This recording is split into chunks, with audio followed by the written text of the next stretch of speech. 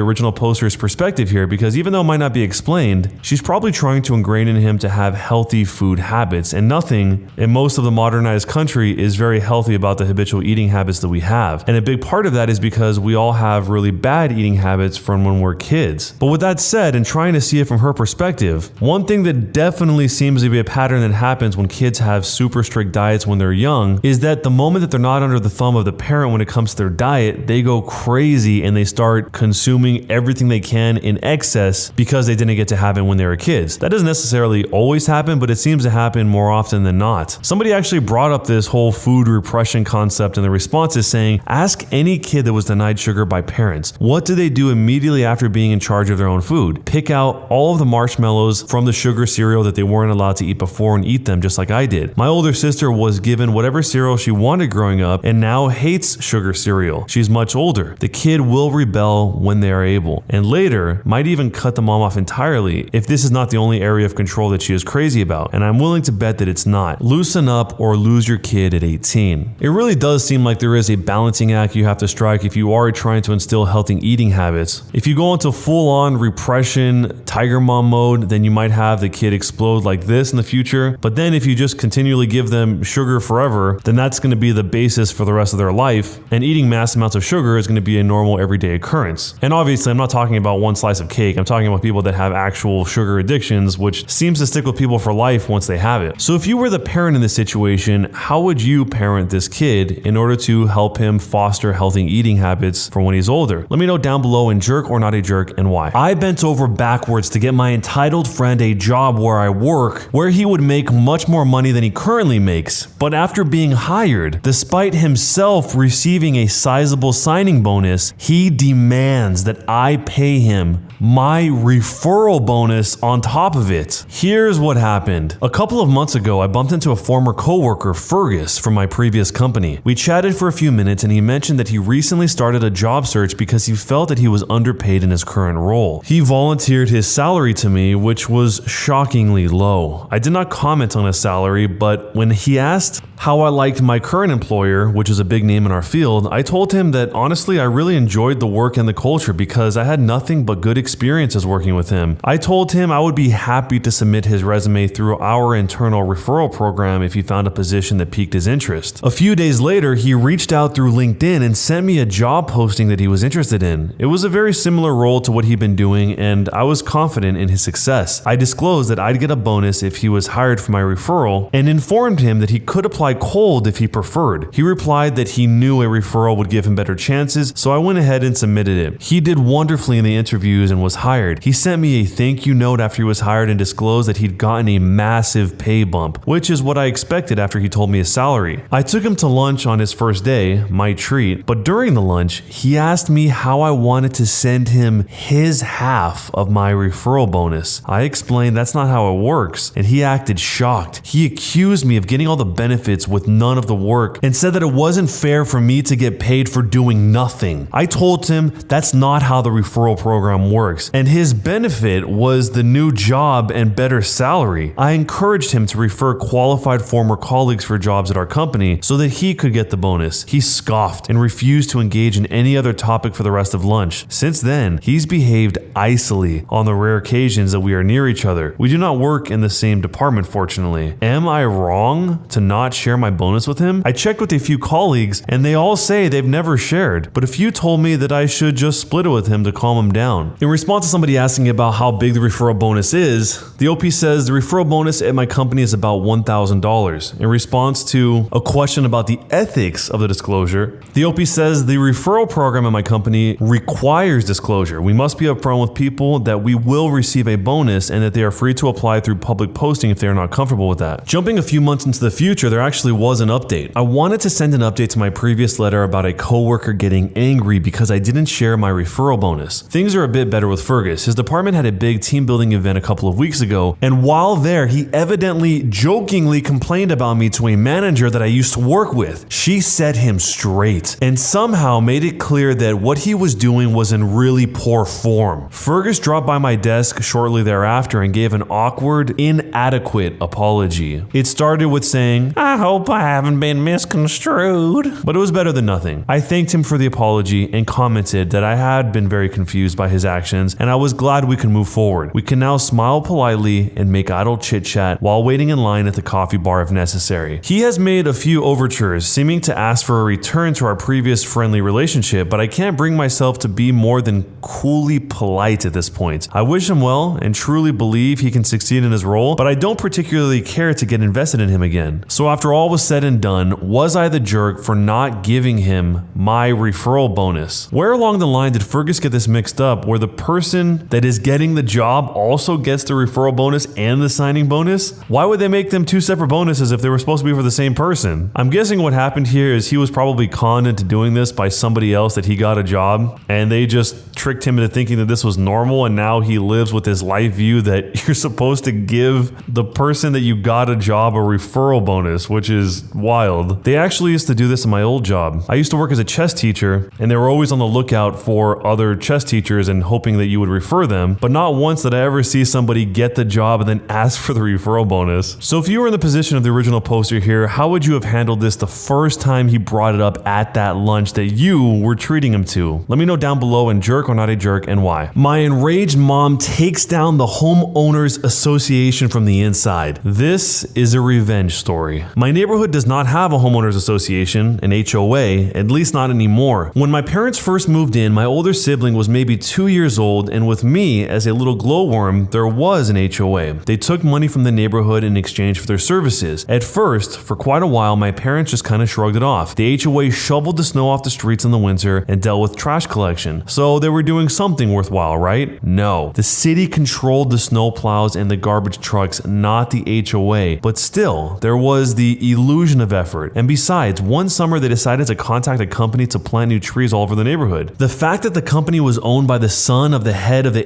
HOA was totally coincidental. The trees were the beginning of the end of the HOA. Why? Well, my grandma on my dad's side was visiting when they came around to plant the trees. My grandma, who is a certified master gardener, stared through the windows of our house as the guys planted the trees by just dropping the saplings on the grass, still with their roots inside the bag they came in. No holes dug, no holes cut, just a bagged sapling lying on the grass like a pathetic, sad stick. The saplings laid there all night. No one came back to actually do their job and plant them. My master gardener grandma mentioned offhand that those saplings were going to die unless they got in the soil. And then something clicked in my mom's head. She was paying the HOA money, actual money every month, while both she and my dad worked, taking care of two very little kids, sending us to daycare and preschool, and arranging babysitters to feed us. And the homeowners association was just going to pull this lazy nonsense instead of doing what she's paying them for? No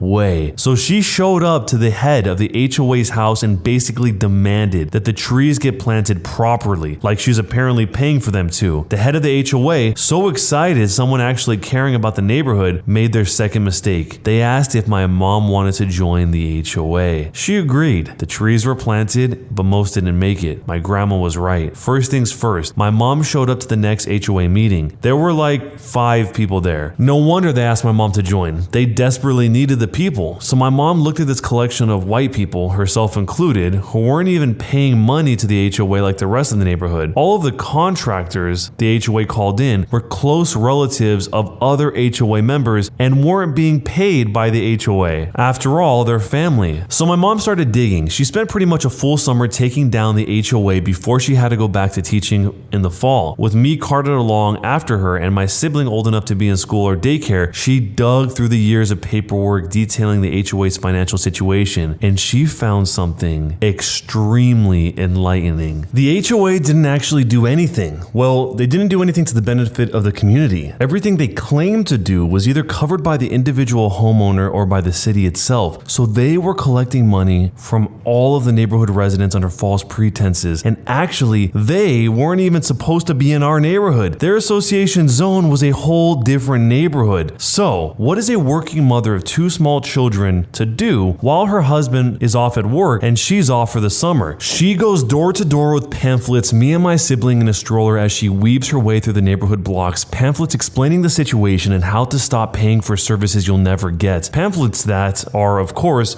written in both English and Spanish to account for the high amounts of Latino and Hispanic people in our neighborhood. And naturally, she got a lawyer and an accountant. It put a major dent in her pocket, but if it meant the entire neighborhood wasn't exploited for money each month, it was worth every penny. Another HOA member helped her sift through the documents and data and pass out pamphlets and encourage people to show up to the meetings, but had to back out because of work-related reasons. My mom rolled up to the courthouse flanked by the lawyer and accountant, her kids safe at home with her husband, and had more than enough evidence to get the homeowners association out of her neighborhood, expose the fraudsters for the frauds they were, and make sure that no HOA would ever push their luck into our neighborhood again. It's been almost 19 years and no one's ever tried making another HOA in our neighborhood. So this was a pretty huge scale scam. For how long this has been going and how much money they've been collecting, I hope that the people paying for this fake HOA were able to recoup some of that money after all that time of paying for it. It's really incredible how many of these HOAs end up just being full-on scams. And not scams as in someone doesn't agree with the idea of an HOA, but scams as in this case, they shouldn't even exist in this neighborhood, let alone try and collect money from the residents of the neighborhood. It seems pretty baffling that nobody thought to look up to see if this was legitimate, but as they said at the end of the post, it's been almost 19 years since this happened, so 19 years ago, it probably wasn't as easy as just looking it up on Google for that neighborhood. If you were in this situation and you had been paying a few $100s a month for years and you found out it was all a fraud, how would you handle the situation? Let me know down below. Am I the jerk for asking for a new engagement ring? I'm a 25-year-old female and my boyfriend/fiance who's 27 proposed to me the other day. We've talked about getting married before this happened and I've told him exactly what kind of ring I want, down to the shape and the band. When he proposed to me, the ring wasn't anything close to what we previously talked about. I accepted the proposal, of course, but last night he brought up that his mother actually picked out the ring. He asked me what I thought about it, so I told him honestly what I thought and asked if we could get a different one. He got upset and told me that I was being ungrateful and that I should be happy that he even got me a ring. He said that his mom was the one to pick it out, so I should just wear it. Today his mom called me basically telling me that I have no taste in jewelry and that I should just go with what she says. I get that he spent a lot of money on this ring, but we have talked about what I wanted before, and I'm going to be the one wearing this. Am I being ungrateful for asking for a new ring? Am I the jerk? So whether or not they talked about what kind of ring she wanted before this proposal happened, when somebody asks you point blank, what do you think about X, Y, or Z? You have now opened the door for honesty and you can't take it back. You asked, what do you think about this ring? And she honestly told you. Not that she couldn't have just said it on her own without having been asked directly, but when you ask her directly, what do you expect her to do? To lie about it and say, oh, it's great, and then she has to live the rest of her life secretly harboring that she doesn't like it? If it's a financial issue, she's also not asking you to run out and go get something else right away. At least that's not how it sounds here, but let me know how you guys would have handled this down below, and jerk or not a jerk, and why. A racist Karen calls the cops on my cousin, so I get her business closed down. Subscribe to Am I the Jerk on YouTube and hit the bell to turn on notifications. My 23-year-old female cousin recently opened opened up her own salon. From a young age, she taught herself how to thread and wax eyebrows and developed an interest in makeup and hair. Everyone in our extended family would go to her before events on a monthly basis for their threading, waxing, hair, and makeup needs. In 2020, she had a full-time job, non-salon related, but decided to renovate the basement of her home to create a small salon space. She now spends her free time taking clients in her at-home salon, and there's nothing but great reviews. Her sister helped with the renovations and now helps her with marketing the business on social media and community pages, and I help with the finances, budgeting, price setting, etc. We all support her and we are really proud of her. The salon is our baby. We are now in the middle of a pandemic and this greatly affected her salon business. As a result, she's implemented safety measures and our team made sure to keep up with COVID regulations in our city. This included having one customer inside at a time, doing temperature checks, making masks/face shields and gloves mandatory, wiping down the salon after each client, etc. Also, when our city was in lockdown, the salon was closed as it is not an essential service. Here's where the incident began. Our city is once again in lockdown since the end of December to the end of January. The salon has been closed down since the lockdown began. The salon's social media pages have been updated to let the current clientele know that the salon is closed. Now comes the Karen. Karen sees a community poster from October detailing a discount that the salon was having on a certain package we offer. She comments on the post saying that she can't believe the salon is open in the middle of a lockdown when her salon has to be closed. This is important for later. Karen fails to notice that this post was made in October when salons were allowed to operate as long as they followed safety regulations. Karen doesn't bother checking more recent posts indicating that the salon was closed. My cousin doesn't see her reply at this time. The next day, 2 police officers show up at my cousin's door while she's at a doctor's appointment. The officers ask for my cousin and my aunt lets them know that she is not home right now. My aunt does not speak English very well and lets the officers know that she would call my cousin and ask her to come home. Maybe the officers didn't believe her, but they insisted on coming inside the home. My aunt had already called my cousin as she was worried. My cousin asked what it was about, but my aunt didn't know. My cousin then asked if they had a warrant for anything. When she found out that they didn't, she told her mom not to let them come inside and that she would be there in about 20 minutes. My cousin began driving home when my aunt called her to let her know that they simply left. Hearing this, my cousin was less worried and decided to go grocery shopping as planned before heading home. It turns out the officers came back half an hour later and once again demanded to see my cousin. My aunt called my cousin again and asked her to come home, but in the 20 minutes she took to come home, the officers were gone. They had left a card and asked her to call back. My cousin managed to get a hold of the officers and was told that someone had reported her business. They claimed that she was operating during the lockdown and they had proof. My cousin knew that this wasn't true as the salon had been closed for quite a while. By now my cousin had seen the comment from earlier and mentioned that she knew exactly what their so-called proof was, but the post in question was from October. My cousin was very upset as this post was not even close to being actual evidence of her operating now in January. She was also very upset that they were insisting on coming inside the house with no cause or no warrant when they could clearly see that my aunt does not understand the language very well. At the end of the conversation, the police officer apologized to my cousin and we thought that was the end of it. You must be wondering, how did we know that Karen was the one who called the cops? Well, she told us. The next day, my cousin received a message that she realized was from the woman who commented on the post. Karen decided to pretend like she was a customer. Can I book an appointment? My cousin responded back and said, "Hey love, we're currently closed due to the lockdown, but once the lockdown is over, we will be more than happy to book you in." Oh, my girlfriend was there yesterday. My apologies. Well, you must have gotten the date wrong. The salon is not taking clients until the lockdown is over. Thank you. No problem. I didn't get the date wrong. Lol. I also know the police came due to you being open.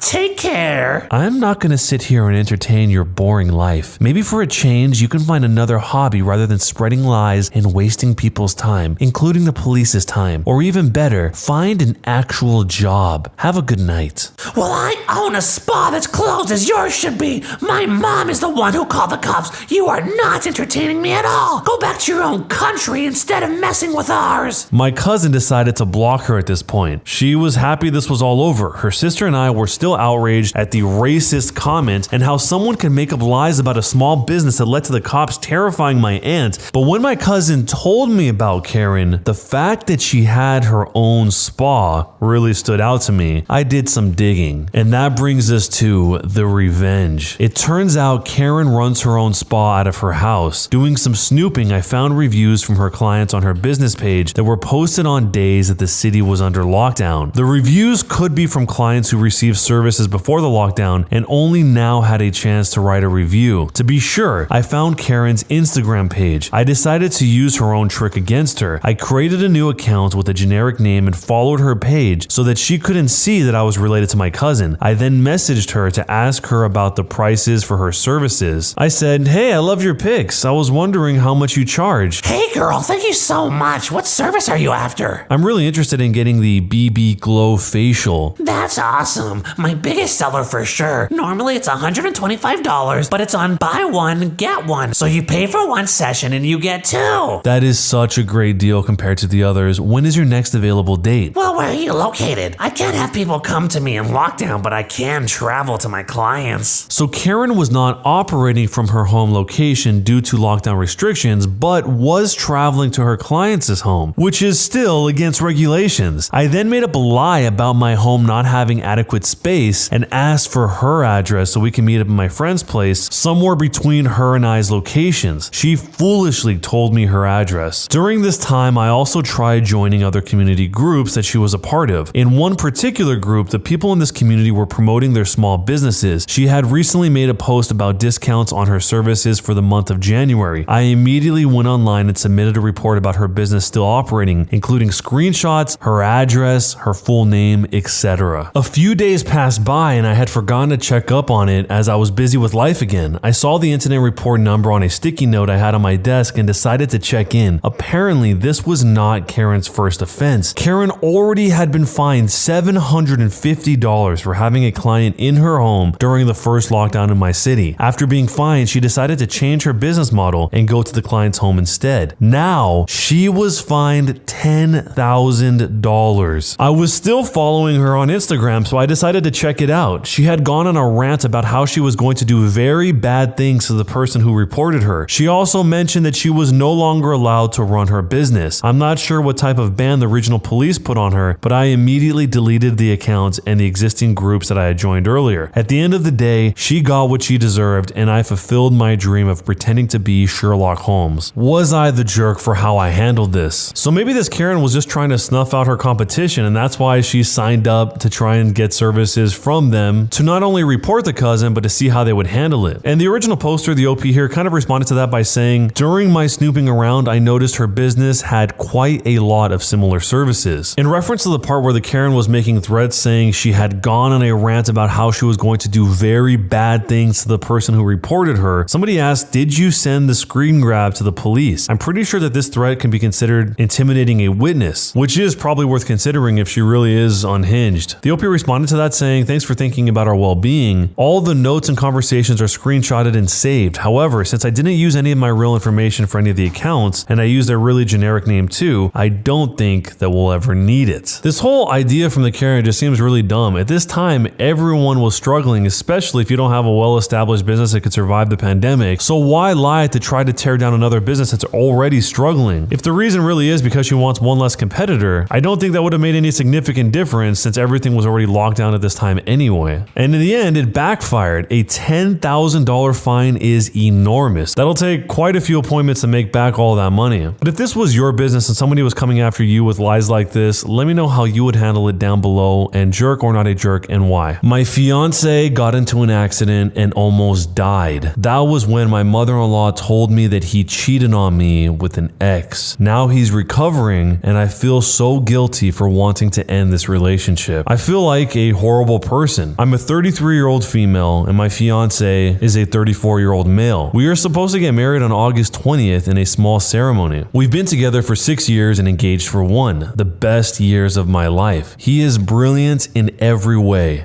or so I thought. The accident happened 6 weeks ago. A drunk driver hit my fiance's car, and I spent the worst night of my life in the hospital waiting for answers from the doctors, and he went through hours and hours of surgery. His parents and brother were also there waiting. I've always loved his family and they me. His mom was one of my favorite people, and we got along very well. She was happy to have me as her first daughter-in-law. She's religious, and when my fiance was hovering between life and death, she was worried about his sins. So she told me that he cheated on me 2 months ago with an ex that he bumped into. She explained that it was because of the wedding and the stress of planning it. Apparently, I've been both stressed out and stressing him out. He had a weak moment. It was a one-time thing and he regretted it so much. He asked his parents for advice on what to do and they told him not to say anything. As long as he's remorseful and as long as it was me he wanted, he should forget about what he did and move on. His whole family knew. After the hospital, he moved back to his parents' house because we live in a flat without lifts. I visit him every day. I haven't told him that I know when his family is acting like nothing's changed. They're very happy he's doing better, and understandably so. My presence by his side is very helpful according to him and his family. Now, both my fiance and his parents are talking about us being able to get married on the day we said after all. I feel awful because I do not want that. Our relationship was over the moment I found out about the cheating. I stayed because I loved, still do, him and want him to feel better. I couldn't break his heart while he's recovering. I also thought that the wedding was postponed and that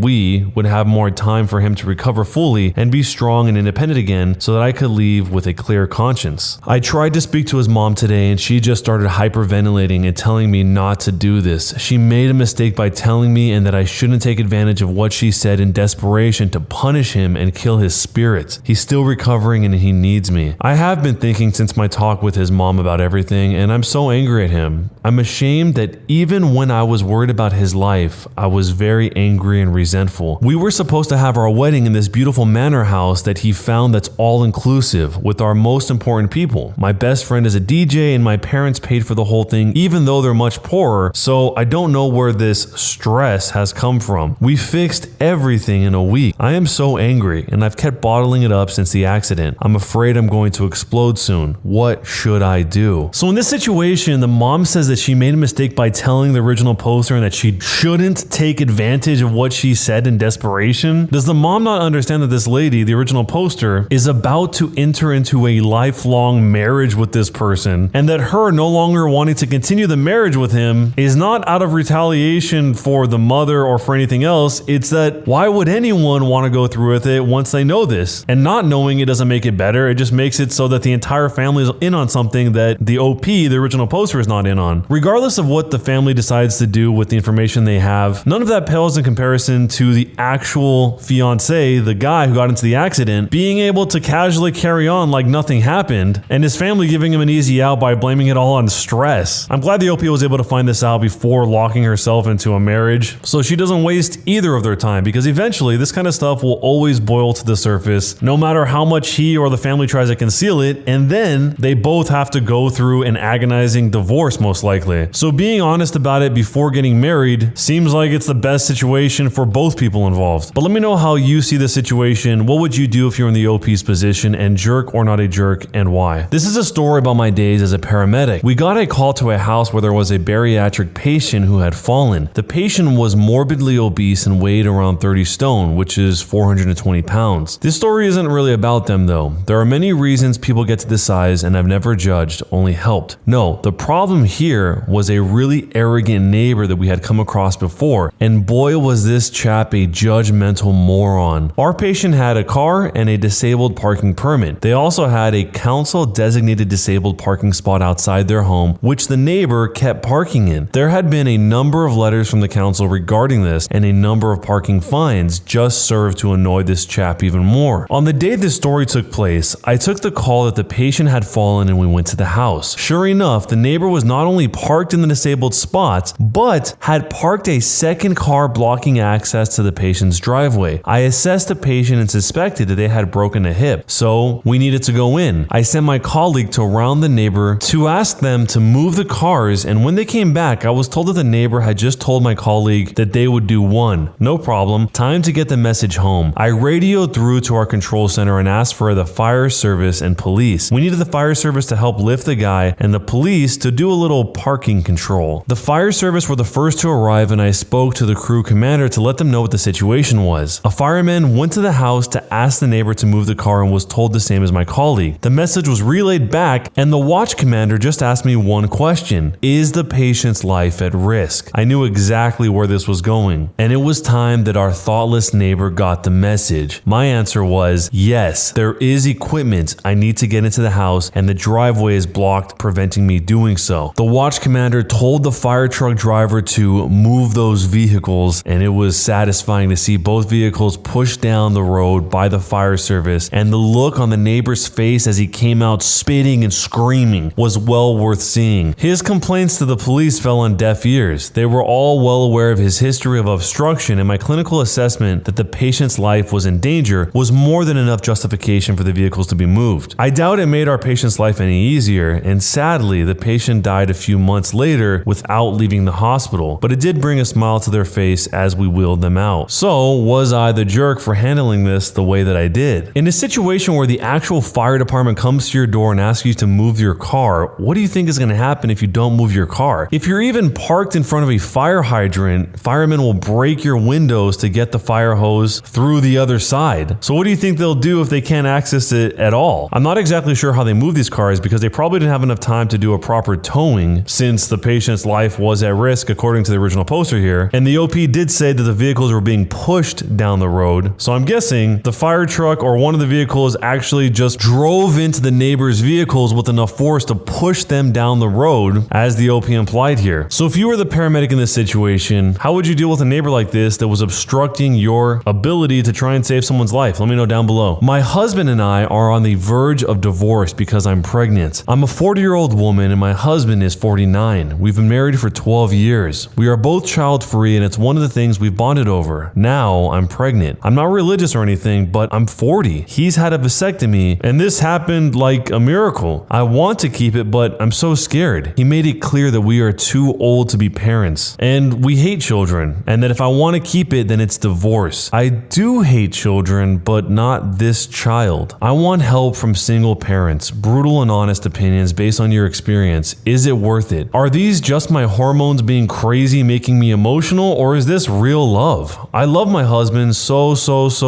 very much, but it's kind of faded away compared with the emotions that I'm having with my belly. Please help. Jumping into the future, there's an update. Many of you said that my marriage is already doomed because if I terminate, there's a big chance that I will resent my husband for it. I've been thinking about this a lot. I love my husband, and even when we are separating, I don't want it to be because of resentment. I'm so sorry for everything that's happened, but I can't control my feelings. I hope he will forgive me and that my child will forgive me. Would I be the jerk for choosing my future child over my husband? This is a difficult situation because it sounds like the original poster of the wife here and the husband both have come to an agreement quite a long time ago that they didn't want kids, even going so far as to have a vasectomy on the husband's part. But now that she's actually with child, her entire perspective seems flipped, and no matter how much she tries to suppress it by saying that she wants to be with her husband, ultimately it seems like she wants this child more than anything. She even points out that their marriage has faded, or more specifically, her love for her husband has faded. Besides not wanting children in the first place, I think the husband is worried that bringing a kid into the world is not really fair if he's already 50 years old before the kid's even born. So that means by the time this kid is 10 years old, the husband will be 60. And obviously by the time the kid is 20, the dad will be in his 80s. That's what the OP means when she says he made it clear we are too old to be parents. That, and possibly the fact that the older you are when you have children, the more risks there are for the child. So if you could give advice to the OP here, what would you tell her? Let me know down below. My mother ruins an anti-vaxxer Karen and her cronies. Subscribe to Am I the Jerk on YouTube and hit the bell to turn on notifications. Here's the background. The subject of this story is my mother. For the sake of this story, I'll call her Amber. She's in her late 70s and works for a woman's clothing store which caters specifically to older clientele. She's been working for this particular company for some 20 years now. The manager of the store is the absolute epitome of a Karen, so let's call her Karen. Extremely entitled, short-haired, chubby, cheats on her husband, and a blatant backstabber. Because the store is staffed by mostly older women, cliques tend to form. It's basically high school. Yes, older women can be petty, and naturally, Karen has her own cronies. During periods where no one else is in the store, there also tends to be a ton of gossip. This is important for later. The assistant manager, let's call her Jackie, is also one of Karen's lackeys, and she has her head way up Karen's butt. If Karen does something, then Jackie isn't far behind, etc. Amber, my mom, is a bit of a ball buster, and she has zero tolerance for garbage in her personal life. Over the years, she has tried to stay impartial when it comes to her work, however, because to her, it's all about professionalism. She also has empathy, which is something that seems to be in short supply with these other women. It also helps that she's been the top seller in her district for some 10 years running, despite working part-time. Karen and Jackie absolutely hate her for it. So much so that Karen routinely schedules her for hours which are not very good. Despite this though, Amber still has her loyal clientele, and she always comes out on top against the other sales associates in total sales almost every quarter. As expected, this naturally feeds the horrible feedback loop with Karen and Jackie. When COVID hit, the company decided to cut all commission sales for sales associates. The commission was one of the main reasons why Amber endured Karen and Jackie's nonsense. While she only made slightly above the state's minimum wage, with the commission, she could double or even triple that on a good day. According to her, no other retailer in the area offers this kind of system, and it's pretty unlikely that the company will reinstate it even after COVID ends. Along with the cut in wages, the store was also forced to decrease the amount of hours they could offer to their associates. Karen took this as a way to essentially bar Amber from working at the store. While the other associates were getting 8 to 10 hours a week, Amber would maybe see 6 hours a week if she was lucky, and they would be during times of low customer traffic. Karen could get away with this because the district manager is also in her pocket. Along with the reduced hours and the removal of commissions, the store naturally had a mandatory mask policy for all the employees and customers. Karen and her lackeys would often complain and moan about how unnecessary this was because according to them, COVID is a hoax, and wearing masks makes you subservient to the government. There were a few incidents where Karen would let people without masks into the store despite the state and company mandates. Amber refused to rock the boat, however. So when this would happen, she would go into the back of the store and stay as far away from these people as possible. During this period in time, a friend of the family and good friend of Amber's passed away due to complications from COVID. The funeral was set for a time when Amber was scheduled to work, so she called out that day. Karen and Jackie attacked Amber and the deceased, claiming that, quote, she must have caught the flu or been in bad health, and that Amber was, quote, feeding into the lie. Oh, how nice it must be to live such a privileged life. Not long after, we heard about loyal clients that had also passed away from COVID, and still Karen and Jackie, along with their groupies, maintained their narrative in the most vindictive way possible. Every time someone died, it must have been because of bad life choices or bad health. Never was it attributed to the global pandemic that was claiming thousands of people a day, according to Karen and her cronies. And always, when Amber decided to go to the services or support the deceased in any way, she would hear snide remarks regarding how she was, quote, supporting a hoax. I guess sympathy is not really a thing for these people. Some of these customers were regulars who had been coming to that particular store for years, and still, none of the cronies would relent on these points. Recently, the COVID restrictions have started to lift, and many of the clientele employees have gotten their vaccines. This includes submitting paperwork to show that you have indeed obtained a vaccine or a note from a doctor explaining why you couldn't have one. Not Karen or Jackie though. To them, getting the vaccine would be like pumping poison into their veins. Instead, they decided to use fake COVID white cards with their information, effectively forging the documents. Amber, however, has suggested multiple times that they just get the vaccines because it is something that is mandated by the company. All employees must get vaccines when they are available, and given that almost all of the employees are above the age of 60, they have been eligible for shots for months now. Recently, Amber had an emotional conversation directly with Karen where she expressed her concern for her, saying, I just want you and your family to be safe, so please get the vaccine. Karen responded with her normal snide attitude, of course. A few days later, however, Karen sent a text message mentioning that she had finally got the vaccine. She didn't. Amber replied that that was great and she was happy for her. Karen replied with a gif of some guy throwing up the middle finger. This was the beginning of the end for Amber. The incident. During one of her shifts, Amber overheard Karen and Jackie discussing how Amber was a moron and a sheep who bought this story about how Karen had taken the vaccine. During that same shift, Amber was working with a customer in the back and some woman came into the store and stole a couple of items of clothing, probably totaling out to be about $100 at most. Now, it's company policy that during all shifts, there always be at least 2 employees in the store, and during this particular stretch of time, time, Jackie was the only other person in the store. According to the video cameras, Jackie was up in the front of the store playing with her phone when this woman came in. Normally, if someone steals items from the store, the protocol is to avoid confronting them and instead just call security after they've left the store. This is mainly to avoid lawsuits and to protect the employees should these people choose to get violent, as it has happened in the past. This evening, Amber received a call from Karen telling her that she was on probation pending an investigation for allowing this woman to steal from the store. Given the company's policy regarding theft, this really made no sense. It was at this point that Amber truly decided that she had had enough. Eventually, this probation led to Amber's dismissal, and the official reasoning was fairly vague: the revenge. One thing that I forgot to mention was a few years ago, Amber asked me to teach her how to record things on her phone, and luckily we live in a single consent state. As such, Amber had recordings of these women backstabbing her and gossiping about rather scandalous things dating back for years. She had gathered quite the collection because, quote, you never know when you're gonna need to cover your own butt. Over the years, Amber has gone to HR, human resources, to no real avail, even with her recordings. Whether it be because they are also in the pocket of Karen or they just don't care, remains to be seen. The HR department works directly under the district manager. Amber is also very good at keeping any paperwork and proof of these visits, including some recordings. She has also recorded the call where she was fired. Amber has a ton of very loyal clients who were particularly distraught when they learned of her dismissal. One client in particular runs a column in a major newspaper for the nearby city. We will call her Casey. Since Amber was a part-time worker, she didn't really have much of a leg to stand on legally when it came to claiming a wrongful dismissal claim by legal means. However, that didn't mean that she didn't have any kind of recourse. She decided to attack the problem from multiple fronts. Amber compiled some of the greatest hits from her recordings collections and had me email them off to the corporate offices of the company, specifically the CEO, the CTO, and basically every member of the board of directors. I fired a couple of bursts off to anyone who had any power that I could find. Along with those recordings, she wrote an email about how Karen, Jackie, and their group of sheep all refused to get vaccines and had falsified their vaccine documents to pass the company standards. Casey then put Amber in touch with a columnist for the newspaper, and they got copies of the recordings, the text messages, and the dismissal phone call. They also did an interview, which was for an article and a TV slot on the local news. Amber discussed the commission cuts, clear favoritism, any lack of intervention by HR, forged documents, company policy, the incident, etc. Basically anything relevant to paint these women in a terrible light. Among some of these recordings were bits of gossip that included conversations regarding Karen's various boyfriends over the years she was married, and Amber also wrote an anonymous email to the husband that included some of these recordings. The fallout. It all hit the fan pretty fast, as you could probably imagine. Karen, Jackie, the district manager, and a couple of the groupies were immediately fired and put under investigation for forging documents. While forging a vaccine card isn't really something too serious, it could lead to some pretty hefty fines. There is no specific law against forging the vaccine white cards. However, because the white cards contain the government seal, well, you can imagine how illegal that might be. Let's just say the FBI has stepped in on this one because one of the recordings featured Karen admitting to using forged cards. After the article and TV slot ran on the local news, the CEO reached out to Amber and formally apologized for the behavior of HR, the district manager, Karen, and Jackie. She even went so far as to offer Amber a raise, but Amber actually declined it because she found a job that actually paid a fair wage and let her work on her own time. The real downside of it for the CEO and the board was the fact that their employees were breaking the company policy for a store that exclusively catered to older women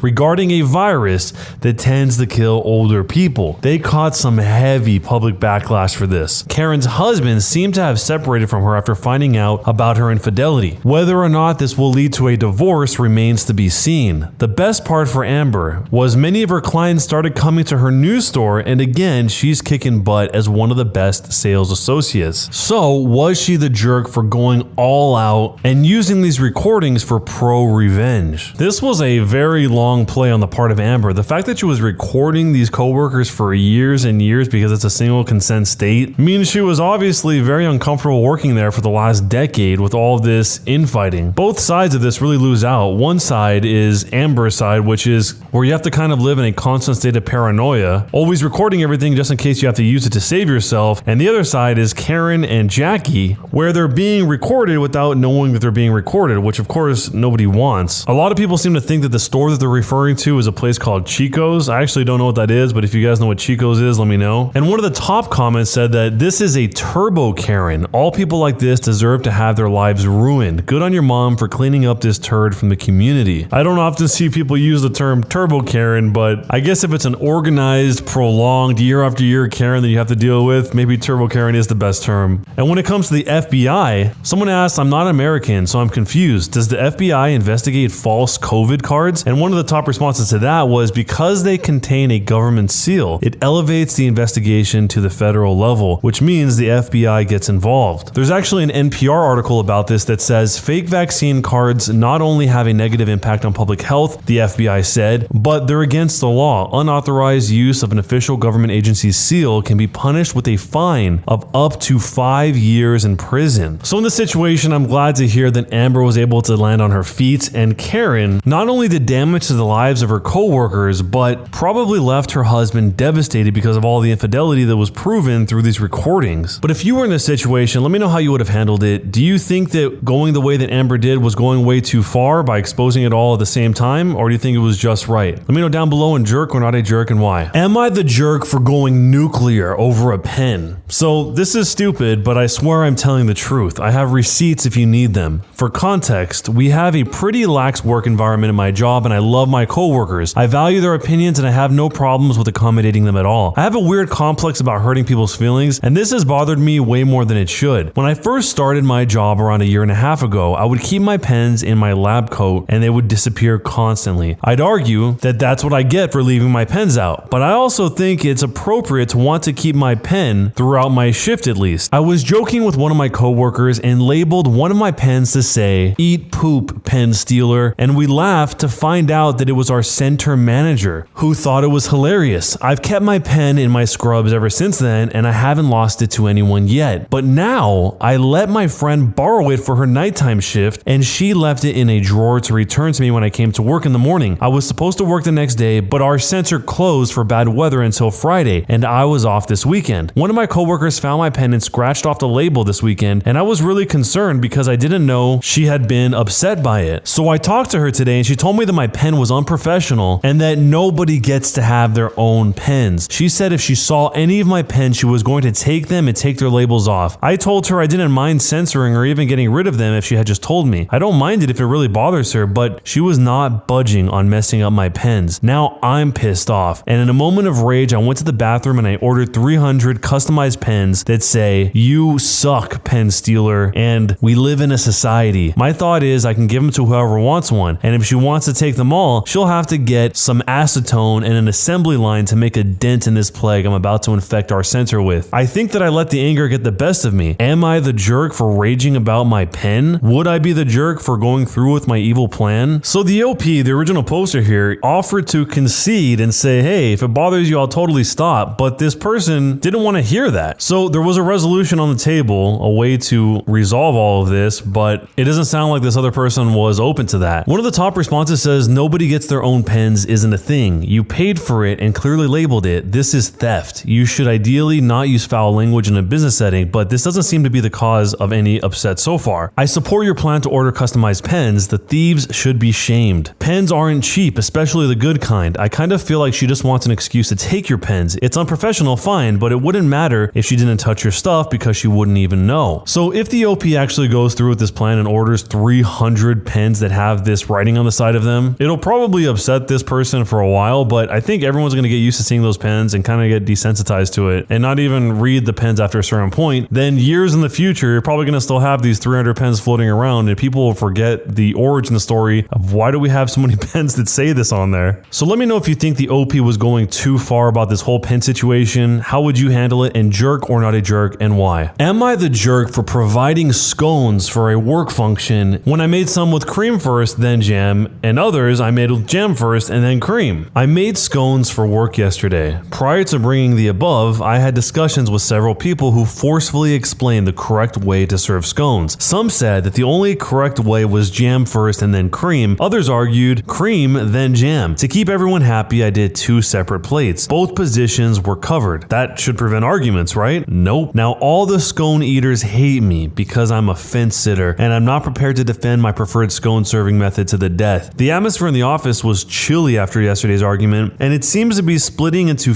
factions based on scone preference. Neither faction is working with the other, and everyone is ignoring me. Prior to this, our workplace was harmonious. My boss said it was my fault, and if I just pick a position on the scones, then none of this would have ever happened. So, am I the jerk in this situation? I didn't realize people have such strong opinions on how to eat their scones, or even how to say the word scone versus scone. Some people think that the first way is the only reasonable way to do it, and others think that the second is the only one that makes sense. There was actually somebody that said, I'd think this was stupid, but I had this exact same debate with my business partner a few months ago. I pointed out that the queen herself reportedly eats scones jam first, and he dared suggest Her Majesty is plain wrong. The OP should obviously just not make these anymore for the office, but if they continue to do so and choose a side, then everyone else on the other side should just make a spite store and sell scones made the opposite way and just make it right next door. Or if they're in the office, just have them on opposing sides. So who is in the right, who is in the wrong, and jerk or not a jerk, and why? Am I the jerk for asking my boyfriend to stop emulating Winnie the Pooh? I'm a 24-year-old female and my boyfriend is 25. This conflict came up recently because I moved in with my boyfriend. The issue is that he has started walking around the apartment and spending most of his days completely bottomless. Just nothing on, only wearing his shirt. He calls this Winnie the Poohing. He told me he started it during work from home because he thought it would be funny to be on Zoom and not have his pants. I'll be honest, it makes me a little uncomfortable for him to just constantly be exposed downstairs in front of me, so I have requested that he at least wears boxers. He thinks I'm being too controlling and that I should appreciate his body. However, it feels kind of unsanitary and weirdly dangerous. He was cooking with oil earlier and a drop of oil spat out of the pan and landed on him. So, am I the jerk for asking my boyfriend to stop emulating Winnie the Pooh? This situation is strange. But I mean, it sounds like he was already doing that before and that's how he wants to live his life, so that's one thing if he's on his own, but when he has somebody living there, she's trying to explain to him that it makes her feel uncomfortable, but it doesn't really seem like he cares at all. A lot of people were asking whether or not she was paying rent, I guess to imply if she's not paying rent then it doesn't matter, she can't say anything. But she still can say that it makes her feel uncomfortable regardless if she's paying rent or not. It's just up to the boyfriend to listen and stop doing it or ignore her. The term that he uses, Winnie the Poohing, is pretty clever, but I get what she means when she says it could be unsanitary because he's just sitting on everything totally exposed. I guess it depends on the guy's hygiene to begin with. So if you were in this situation and you were not a fan of Winnie the Poohing, what would you do, and jerk or not a jerk, and why? My dad cheated on my mom, so I took his house, his savings, his furniture, and ruined his life in the most vicious way possible. Here's how it happened. Subscribe to Am I the Jerk on YouTube and hit the bell to turn on notifications. The background. Growing up, me and my sister had no love towards our father whatsoever. I'm not going to bore you with details, but him being a drinker, hurtful, and aggressive are a few that come to mind. When my sister got accepted into a much better but also further high school than our local school, she moved immediately and rarely visited. We were 10 years apart, so I was 4 years old at that time. I grew up resenting her for leaving me to deal with this BS all by myself, but now I understand and we're on good terms. My local factory was so big that it supported my whole town. Virtually everyone worked there, so everyone knew each other. My parents too. But then it was purchased by the defense ministry and they decided to cut off anyone without at least a high school degree. My mother was let go, and this was after she had me for 4 months. My father, however, made it until retirement and was granted military status. Basically, they gave him an honorable rank so his pension would almost double. But you'd also have to act accordingly because, in terms of speaking, you're military personnel now. My childhood was an absolute nightmare, so needless to say, I turned out to be an absolute mess. Anger management and mental instability are notably the worst, and I'm still working on them. When I turned 18, I enlisted. The two major benefits were, number one, it didn't cost money, and number two, I could never come home if I didn't want to. For me, it was a literal highway out of hell. Fast forward 3 years later, I got an honorable discharge. It turned out I had actual mental problems. Who would have known? I got a boatload of money and even more in the following months when they were able to process my military insurance. I came home to find my town incredibly underwhelming and my father hadn't changed a bit. Not wanting to spend the rest of my life in this hellhole, I took what I could and moved to the city where my sister was living. The last words dear old dad said to me was, "You'd never make it," because apparently being discharged for a mental illness showed that I was a coward. Also, I think he didn't like that I was tougher than the boy who used to obey every word that I once was, and that I'd stood up for myself more in the few weeks I've stayed with with him than in my entire first 18 years of my life. I moved to a new environment, took up a blue-collar job. I was pretty beefy thanks to the military and decided to pursue a career in IT,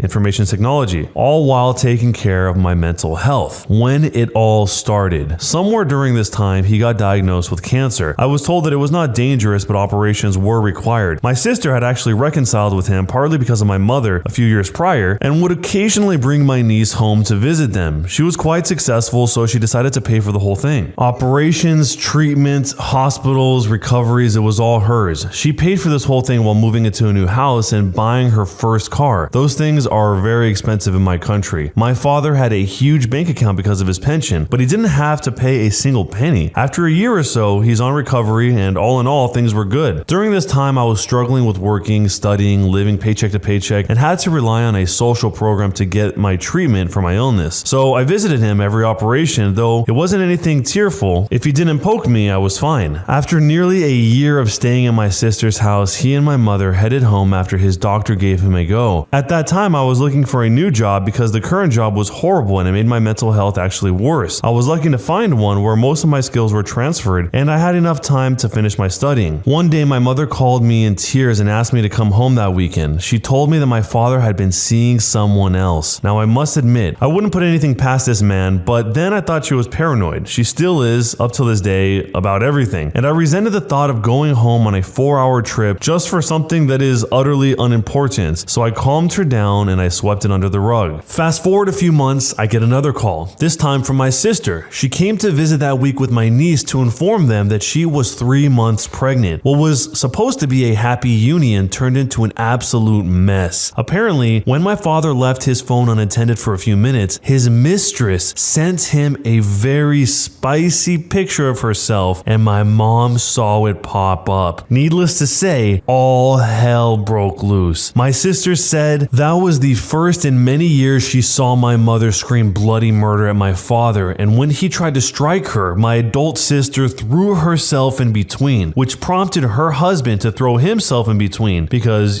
she is 3 months pregnant. It all ended in a very teary trip back to our city after hours of hurling insults at each other. The only good thing that came out of it was my mother somehow was able to bring his phone with her. We convinced my mother to get a divorce, but she's the submissive housewife who thought divorces were worse than boiling live puppies, and I think back then she's still somewhat hoping that he'd turn around. They must have been together for almost 35 years at that point, so I figured something must have been there. She didn't want it, so we dropped it and decided to cut him out for good. Lo and behold, half a year after the incident, my father's side of the family started to contact me. I have a strict no-call policy where the only people allowed to call me outside of work hours are my mother, my sister, her husband, 3 of my best friends, and only recently my boyfriend. So to my bamboozlement, my father, his sister, my aunt, his mother all called me within a day. They suddenly acted so nice and convinced me to come visit them. Obviously, that was all a ruse. After the incident, my father's side all blamed my mother and said she should have kept it a secret and not made a mess for the family's sake. They also disavowed me and my sister because we were, quote, ungrateful brats after we did not accept their ultimate argument of, he's your father after all. Out of morbid curiosity, I ventured back alone to see what it was all about. It turns out they wanted to sell his house. It was on my grandmother's land. And back when he was about to undergo his first operation, we didn't know how it turned out, so we transferred the house to my name because apparently inheriting a dead person's estate in my county is a living nightmare. Out of convenience, we convinced my grandmother to give me the land as well since she was very old at the time, 80.